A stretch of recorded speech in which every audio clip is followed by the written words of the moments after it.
If you've clicked onto this video, then you probably have health anxiety and are wondering, how do you tell if your symptoms are just anxiety or a real health problem? And the short answer to that is you don't. And what I mean is, yeah, you can't always tell because anxiety is so good at mimicking so many real health conditions and symptoms. It can be heart palpitations, you can have excessive sweating, you can get dizzy and vertigo. I've even had things like vision disturbances where I was seeing weird flashes and all kinds of like optical illusions in my visions at time. Weird sensations on my skin, things that, I think I'm feeling, but am I really? Is that something wrong with my brain? I can go through hundreds of symptoms I've had over the years that have all turned out to be anxiety. And part of that is because whatever the focus is going to be on, it's it's just easy for you to bring that symptom to life. So if you can imagine, if you can think about it, if you can hear about it from someone else, then you'll probably bring yourself to be able to experience that symptom if your anxiety is high enough. A good example is if I ask you to think about your right foot and just really focus on it, you'll probably notice some feelings that you didn't before. You might even notice a pain or an uncomfortable feeling. So yeah, it's really hard to decide or to figure out if it's just anxiety or a real health problem. Because as you know, with panic attacks, the same thing. A lot of people end up going to the hospital because they believe that they're having a heart attack when it's just a panic attack, which is completely harmless. But there are a few things that I've learned over the years that really help me. A few years ago, I was experiencing the worst anxiety of my entire life. I was in a constant state of fight or flight. I was having panic attacks, what felt like every few minutes. I was calling ambulances. I was going to the emergency room every day, sometimes twice a day. I was known to the hospital staff. I was known to the paramedics. I was known, you know, to everyone. But it felt like there was no help. And I was just not living. My life was a living hell. And uh, to be honest, a living terror. But there was one thing I did notice from spending so much time in this hospital environment. You see, every day I would see different varieties of conditions coming in. There would be people with, a minor injury, someone maybe cut their finger, people with pre-existing conditions that they know about but that weren't so serious. But there were also people that had serious, serious conditions like heart conditions, people that had very serious seizures that would come in. And one thing I noticed is none of these people with the really serious conditions, were panicky. None of them were scared. None of them were, in fear in the same way that I was. And I started to realize, I started to think about that. Like, what's the difference here? That person's actually, got something seriously wrong with them. Yet, I'd hear people say like, "Oh yeah, I finished my appointment and now I've got to go for a run," when they had their serious heart condition. And then there was me sitting there, unable to walk up the stairs because when my heart would increase, I'd think that I'm going to have some sort of heart condition and my heart won't be able to take it. Yet someone with a serious heart condition who knows that they have more risk is living their lives, like living more than I am, living their lives more full than I am. Now, don't get me wrong, health anxiety is a condition in itself, and I wasn't wrong for going to the hospital. And eventually, I did get help, even though, let's say, the systems aren't that great to get you that quick help that you need a lot of the time.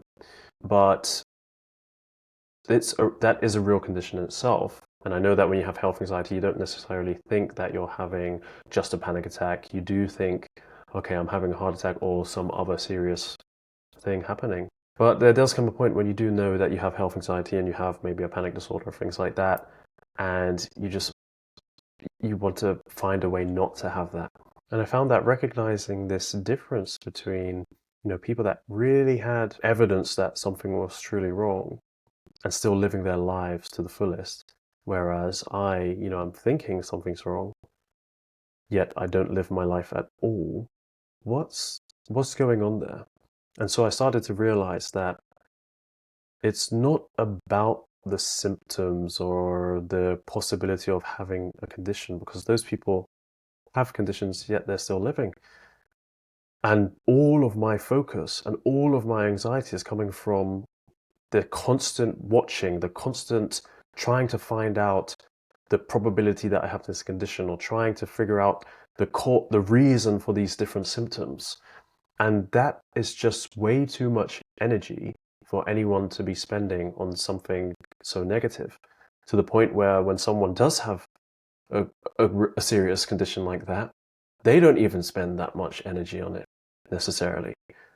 So then I started to realize, okay, so it's not the symptoms, it's not even should I figure out if it's anxiety or a health condition. It's how am I dealing with this situation either way. Because if I am to get a serious condition, then what am I going to do? I'm going to go to the hospital and I'm going to see the doctor and we're going to sort out a plan, kind of like those people are.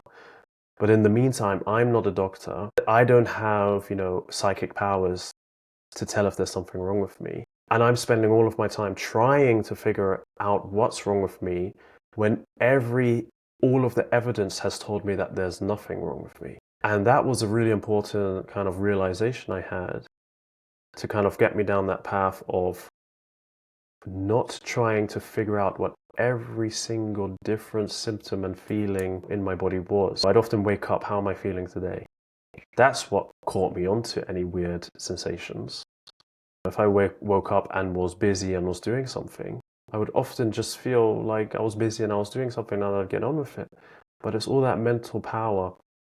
We're now kind of hardwired to focus on what could be wrong. That all we experience is feeling wrong, if that makes sense. I don't know if I'm articulating this properly, but yeah, I just wanted to share that because I think it's important. But there's another thing I noticed over the years as well, and this one's relating just to me or to someone who has panic attacks or anxiety, for example. And it's that if I'm able to have a panic attack, then it's probably a panic attack. So I'm trying to say this in a like a smooth way. But if I'm able to panic about it, then it's probably not a serious condition. Because one thing I did notice is that when you're in serious danger, when there's something going on, let's say your house is on fire, that fight or flight response isn't called panic. It's fight or flight because you either fight it or you run away, depending on what your instincts tell you is what you should do in that moment. So if your house is on fire, you wake up and you get out the house. You don't sit there and kind of debilitate, like, what started the fire? What is this really a fire going on? No, you just go. So what I found is most of the times when I am actually having a panic attack, I'm debilitating, like, is this a panic attack? Is this a heart attack? Is this, is this that? And I'm like, okay, maybe it's not, maybe it is, but all of that just fuels the fire worse. And whenever I've been in a situation where there was real danger or where there was seriously something going on, and I'll give you an example. Let's say I was in my old house and my housemate came downstairs and she just looked kind of weird. And I just noticed she looked weird and she was standing by the counter. And suddenly I just saw, she was like, I don't feel so good. And her eyes just like rolled back and she started fainting. And in my head, I saw the trajectory of she was going to land on the counter like this. And normally in a situation, like if I think about something like that, that would probably send me into a panic attack because it's a scary situation. Like, what would I do? And I'd think about, oh, what if I faint now? But my body, like before I even knew what was happening, just went and caught her before she hit her head. And then I like dropped her down to the ground and shouted for help. And I was like, my body was reacting, my heart was racing, I was really scared. I was like, oh my God, what's going on? And I acted, but I wasn't panicking, even though it was all the same symptoms that would happen in a panic attack. So that's what I mean. And there have even been other situations, where I actually did like hurt myself somehow, or I had like actually a really bad back problem. And I didn't panic about it. I actually just did what I could to sort it out. And so if you find yourself having a panic attack, then you're probably experiencing what is the definition of a panic attack. Like if you have that room for doubt, then it's probably not that serious condition that you're saying. Now, obviously, there are people that have serious conditions and I'm not saying you shouldn't go to the doctor, and this video obviously is for those people who know they have health anxiety to the point where your quality of life is just really affected. You've been in therapy, you've been to the doctor hundreds of times, and you never believe them. And I'm just trying to give some tips that have helped me to kind of get out of that hole. So just remember, anxiety is fueled on the uncertainty of the situation. It's the fact that you don't know that makes you so anxious. But the truth is, you will never be able to be certain about every single thing. Even if you did kind of say, oh, is this anxiety or is this health condition? Okay, I figured out this time that it's 100% anxiety. Yes, it's just going to be another thing and another thing, and you will never have the capacity to be able to figure out all these things all the time, because you'll end up with health anxiety and you'll just be worrying about it all the time and you won't have time to live and do anything else.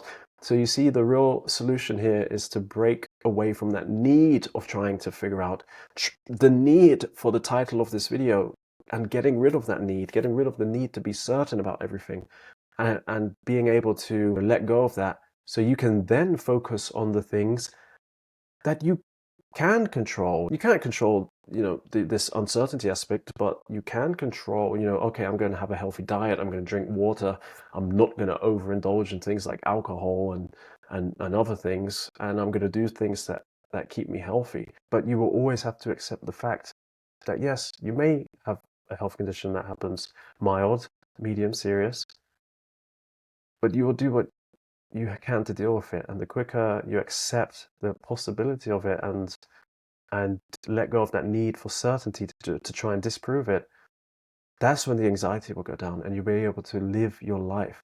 Because I'm not telling you that you want to be able to live a fairy tale.